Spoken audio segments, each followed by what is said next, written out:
We got summits, we have records almost, and we've got an arrest. Today's Daily Dispatch for May 27th. I'm Ben Ayers, coming to you from my home in Kathmandu. Let's get to the juicy stuff first. So Andrew Ushakov, the gentleman who climbed Mount Everest from New York to the summit in under 4 days, setting sort of a sneaky record that took some of the wind out of the sails of the Xenon team, the X-Men. Andrew was leaving Kathmandu yesterday, and at the airport, authorities found $20,000 in US cash in his luggage. That's a problem that many of us wish we had. But I think for Andrew, he just wasn't aware of the rules in Nepal that don't allow you to carry that much foreign currency around without declaring it. Not a great move, a move that ended up with Andrew in jail last night. I did talk to people at Elite Exped who are, looking after his climb. They posted a very significant fine for him, something in the realm of $60,000. And they got him out, and now I think he's making his way just with his pockets a little bit lighter. To me, this story is kind of interesting on a karmic level, in the sense that when you look at the Mission Everest Xenon team, their climb was a big triumph for them. They made it in 7 days, but at the end it was sort of marred by controversy when the Nepal government and the Department of Tourism opened up an investigation into the climb. People I talked to later, that seemed like that investigation was based on rumors that they had been taking the xenon gas in Nepal, which aren't true. But still, the investigation exists. There's no rules against using something like xenon in Nepal, yet it's getting investigated. So that kind of, left a sour taste. And then Andrew comes in, kind of deflates their balloon a little bit. And now Andrew spends a night in jail. To me, this is sort of indicative of some of the drama that seems to circle Mount Everest. Also, maybe this is a trend where karmically, if you're trying to climb the mountain in a really short period of time, other weird stuff might happen to you. I don't know. Coincidence? Probably. It all just seems kind of funny and dramatic. So in the non-dramatic section, last night we had Anja Blacha. She's a German climber that's just been kind of like low-key, under the radar, climbing Everest without oxygen. She made it to the summit this morning with support from Mingmaji and the Imagine Nepal team. Such a huge accomplishment, such a difficult thing to do. Shout out to Anja, and also because she's on her way back down safely. On that note, a couple days ago, 8K gave us a report that Grace Tseng, the youngest woman to climb all 14 peaks, summited Everest without oxygen this year. That report was later retracted because apparently she did use oxygen on her way up. So I want to apologize to everyone for giving you the wrong idea. We reported the information that we had. Turns out, wasn't true. In other news, high up on the mountain, Rita Sherpa made his 31st ascent, leading a group of 22 Indian Army specialists. They all reached the summit together with a Sherpa crew, numbers TBD on the Sherpas, but it looks like this weather window is paying off. In addition to that, we've been pushing today's Daily Dispatch as late as possible because we've been watching Tyler Andrews. Last night, as the Furtenbach and the Karl Egeloff team sat down to their celebratory dinner in Kathmandu, Tyler Andrews and his pacer, Chris Fisher, were back at base camp. They took a helicopter ride up, seemingly spontaneously, deciding to just give it one yet last sort of YOLO attempt at making it to the summit, seeing what happens. No oxygen, no support on the mountain. Fastest known time from base camp. 2 of them took off at 9 p.m. last night. Last we checked, Tyler's tracker was at about 8,500 meters, about 17 hours in. He's maybe on track to nudge the record by a couple hours. We'll see. We'll keep watching it. It's also unclear if the tracker, which has slowed down in recent times, if the tracker's glitching or what the deal is. This is all going to come out in the news in the next few hours. I wish I had more updated information for you, but I got to catch an airplane. I've got to head back to my paying jobs, trying to do something that actually pays the rent. But that doesn't mean that Everest.Live is over. We will be continuing to post our long form content. Today's going to be the last daily dispatch for a little while, but we're going to keep you posted if things happen.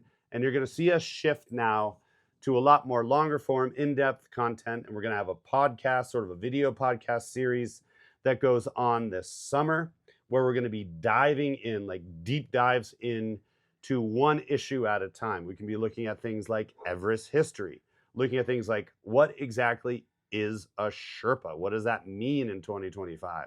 Where did the Sherpa people come from? Where are they now? Xenon gas. Does this have implications for medical care in the future? Deep, cool, fun, intellectual, interesting stuff with the top players in Everest. We've got it all lined up for the summer. Stay tuned. It's going to be super, super fun.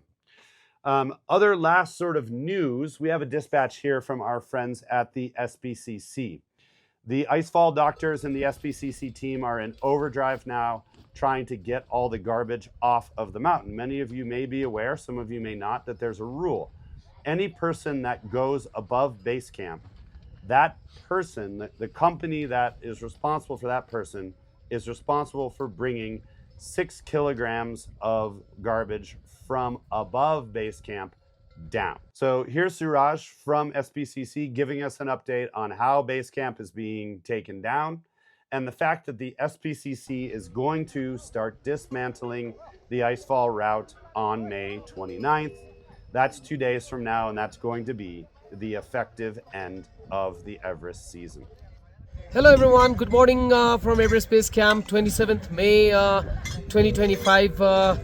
We're coming to an end of spring 2025 Everest season. As you see, Base Camp looks empty and logistics are being wrapped, tents are being brought down, set on yaks, and they will be taken down to the storage for next season. So things are wrapping up here at the base camp, and this is what it looks.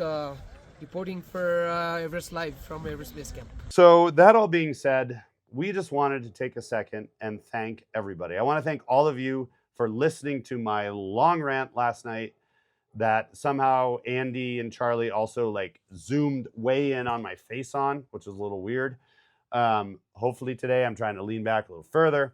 But we have so many people that made this possible. First and foremost, it's you, our community, our friends, our fellows, everybody who participated in Everest.Live by commenting, by watching, and also then our friends on the mountain who sat in and shared their stories with us.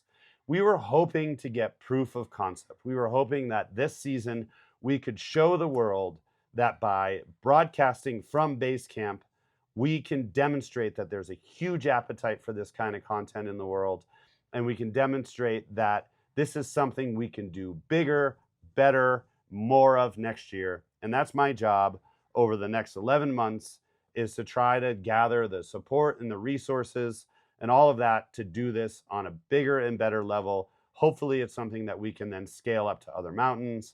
But you all have proved to us that this is something that we should keep doing, and we couldn't be more excited. I personally have learned a ton from the comments. I've loved like reading and commenting and just being a part of this like Everest community, and knowing that there is many people out there that are as passionate about the mountain as we are, that believe what we do is that, you know, Everest is something we can all learn from. It's something that's exciting, it's addicting, and it's something that should be shared. So we have a long list of people to thank. I'm not going to be able to get to everybody, but it is really important to say a few people without whom we wouldn't be able to have made this experience possible. I'd like to first off thank Cheering Dai at Everest.Link. Everest.Link is an ISP that provides connectivity through the Khumbu region. They are the main provider of internet at Everest Base Camp, which in and of itself is a mind-blowing thing, and it's a story that we will cover. But they also really helped us out. They did a lot of troubleshooting. they made it possible for us to send these dispatches from base camp despite the terrible conditions, despite the hardships, and despite the remoteness. So big shout out to Everest.Link and their technology. Really excited to work with them moving forward. Next year, we're hoping that we can then move up on the mountain and start doing broadcasts as well from other camps and other places in the mountain, so you can really see the action as it happens up there. Our outfitters, 7 Summit Treks, also did such an amazing job. So many people within 7 Summits to thank. You know, we've got Tanaswar, Pasang Dorchi, we have Tendidai, and Mingmadai. There's so many people that looked after us, went out of their way to make sure like that everything worked and that we were comfortable because they believed in the project. Working with 7 Summits, Arnold Koster, who many of you guys met, was kind of our secret weapon. Arnold basically explained everything to us, including the weird charts and the weather reports every single day, so that I seemed a lot smarter than I actually am. So Arnold, thank you for that. Going down the line too, we wanted to thank again Sabin Tamang, Jivan Kulung, and Kamichiri Sherpa. They schlepped all of our crap up to base camp and made Charlie and I feel like family. Really appreciate those 3. Also wanted to thank everyone at SPCC. We wanted to thank Suraj, wanted to thank both Cheerings. We wanted to thank Jungbu and Ong Sarki, the Icefall Doctors.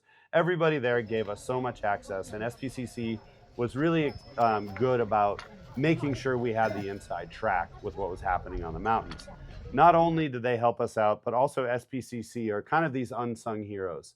They're the people that are keeping Mount Everest safe, and they're keeping it clean, and they're kind of just quietly getting on with it. So they're really worth supporting. If y'all want to support a cause that's helping Mount Everest, check out the Sagarmatha Pollution Control Committee. Just Google it. There's a donate page on their website. Other people, HRA Lakpa, another ace in the hole and sort of the de facto mayor of base camp, also helped us figure out a lot of stuff, especially when it came to things like rescues, body removal, medical stuff. Along with him was a whole team of HRA doctors, which not only did they give me medicine, but they also gave us a lot of great insight and information. This trip also wouldn't be possible with support from Darn Tough Socks. Kept our feet clean. We also realized that there's a cult of Darn Tough Socks wearers on Mount Everest and in Himalayan mountaineering. These are amazing socks made in Vermont, and they have a cult following. If you want socks with lifetime warranty, definitely check them out. And then lastly, and of course, Outside Magazine, which sort of hired me to go up and work as a correspondent. If you guys haven't checked out my articles on Outside's dispatches from Everest, definitely do. It's a longer form, more in-depth reporting on a lot of the topics we've covered here. But Outside was a crucial partner to us in making this launch happen. So that plus Charlie, thank you. Really couldn't do it without you. You were an incredible friend and incredibly tough for never having actually set foot on an incline in the mountains before. Did a great job. And then Andy back in London, he just was pretty much 24 hours holding this whole thing together.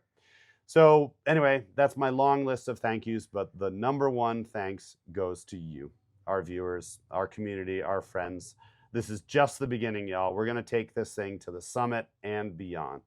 So we really appreciate all of your excitement and your faith, and we're going to keep delivering content and going to keep this being your number one channel that you go back to time and time again to learn about Everest, to learn about yourselves, to be inspired, and to, you know, be a part of this crazy, wonderful, amazing industry. Thank you so much. We'll talk to you in a couple days.